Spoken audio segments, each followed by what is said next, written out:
A Noiseless Patient Spider is a short poem by Walt Whitman.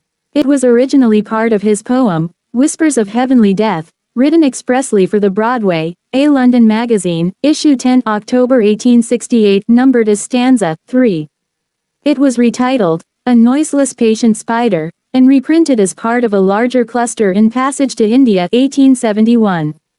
The poem was later published in Whitman's poetry collection Leaves of Grass. The poem has inspired other poets and musical compositions for its theme of the individual soul in relation to the world.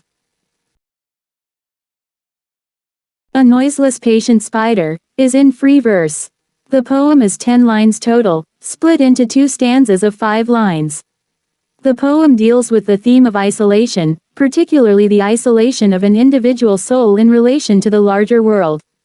Whitman uses a central extended metaphor in which the spider in the poem represents the speaker's soul. Other literary devices employed include inverted syntax, a noiseless, patient spider I marked, where, on a little promontory, it stood, and repetition it launched forth filament, filament, filament. A Noiseless Patient Spider. By Waltwhitman. A noiseless patient spider. I marked where on a little promontory it stood isolated. Marked how to explore the vacant vast surrounding. It launched forth filament, filament, filament, out of itself. Ever unreeling them, ever tirelessly speeding them. And you, O my soul, where you stand. Surrounded, detached, in measureless oceans of space. Ceaselessly musing, venturing, throwing, seeking the spheres to connect them. Till the bridge you will need be formed, till the ductile anchor hold. Till the gossamer thread you fling catch somewhere, O my soul. The speaker noticed a silent spider, standing alone on a small ledge. The speaker further noticed that the spider, in order to investigate its huge, empty environment, sent out thread after thread. The spider is described as doing this constantly and perpetually, without appearing to get tired or slow down. The poem then addresses the speaker's soul, which likewise stands isolated and unconnected in a vast, open place. The soul is described as continually considering, exploring, and seeking connections. The speaker says that the soul will go on doing this until it succeeds in finding and creating links between itself and its surroundings. A Noiseless Patient Spider explores the relationship between the individual self and the larger world.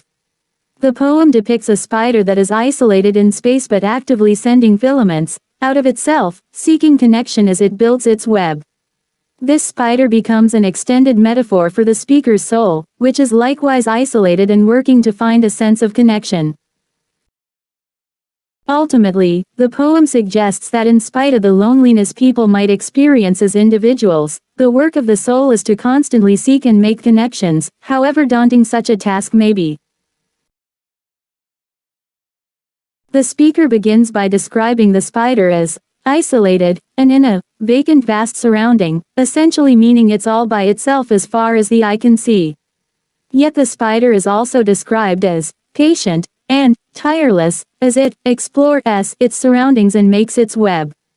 It launches forth filament after filament into this unknown space, indicating its willingness to put itself out there, as it were, something the poem thus implies as an invaluable part of establishing meaningful connections. After all, the spider can't expect the web to build itself.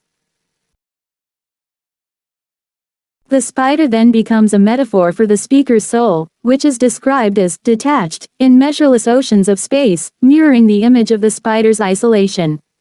Like the spider with its filaments, the soul is described as ceaselessly musing, venturing, throwing out gossamer thread to catch somewhere. The spiritual work of the speaker, then, reflects the work of the spider. The soul, like the spider, must actively seek the connections it desires, and can do so by sending forth parts of itself. What exactly this means is open to interpretation, though it's possible that those gossamer threads refer to person's personal writing, artwork, or other creative endeavor that might reflect who they are. What's clear is that once a connection is formed, it becomes a sort of anchor, offering the speaker stability and comfort within the measureless oceans of space. The poem switches to the future tense in its final lines, which suggests that the work of the soul is ongoing. Perhaps, just as spiders have to create new webs many times, the soul too must constantly seek new connections, constantly send forth the threads that will anchor it. The future tense also conveys a sense of uncertainty in the poem, since the connections are not yet complete. At the same time, however, since readers can see that the spider's work is both natural and inevitable, readers trust that the spider will create its web eventually, since that is simply what spiders do. The metaphor between spider and soul imparts a sense of hope in the poem's ending. Like the spider with its web, the poem suggests that the soul will at some point find the bridge it needs. In other words, the soul will succeed in making a connection to someone or something else. What's more, while the poem depicts both the spider and the soul as isolated, the metaphor it creates between them suggests that connection already exists. The poem begins with a moment of connection between the speaker and the outside world, since it begins with the speaker observing the spider. Like the spider who stood, the soul is described as standing, and where the spider explored its surrounding, the soul is surrounded by space. The words surrounding and surrounded imply a presence outside the self, even if that presence is at first experienced as measureless oceans of space. Through its metaphor of a natural web, the poem thus ultimately suggests that people seek and make connections within a universe that is already, like a web, infinitely complex, meaningful, and interconnected. A noiseless patient spider presents a spider engaged in an act of creation, as it makes its web. The speaker's soul, too, is engaged in a creative act, as the soul crafts its own web of connection. The poem thus suggests that any creative act, including the writing of poems, is an act of exploration, in that it involves both finding and making connections between apparently unlike things. Both the spider and the soul are depicting as finding and actively creating connections. The spider explores its surrounding, and the speaker's soul is described as musing, venturing, and seeking.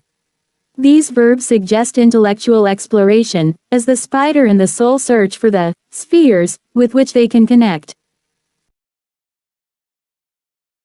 The spider and soul are also described with verbs that emphasize agency. The spider launches forth its filaments, unreeling them, and tirelessly speeding them. The soul, similarly, is ceaselessly musing, venturing, throwing its own gossamer thread. The spider and soul are thus shown as actively forging and crafting connections. On a metaphorical level, this might reflect the intellectual exploration and crafting involved in the act of writing. To that end, the parts of this poem itself can be read as filaments of a web. The long lines of varied lengths visually suggest the threads of a web, each launched forth from the left margin, as though into the measureless space of the rest of the page. The commas at the line ending suggest that each line is a complete filament, but that the act of creation is ongoing. The full stops at the end of each stanza could be read as enclosing the two webs suggested by the poem, that of the spider and of the soul. The poem as a whole brings these two webs together into one. The poem thus enacts the crafting of connections that it describes. Indeed, the poem's extended metaphor forges a connection between two apparently unlike things, the spider and the speaker's soul. And though the poem's use of you refers to the speaker's soul, it also turns the poem outward. The second person brings the readers into the poem's web, as though they are in dialogue with the speaker. The poem itself thus is essentially a complete act of a creation. A wet hat forges connections between the speaker, the spider, and the reader. Source: https://www.litcharts.com/poetry/Walt-Whitman/a-noiseless-patient-spider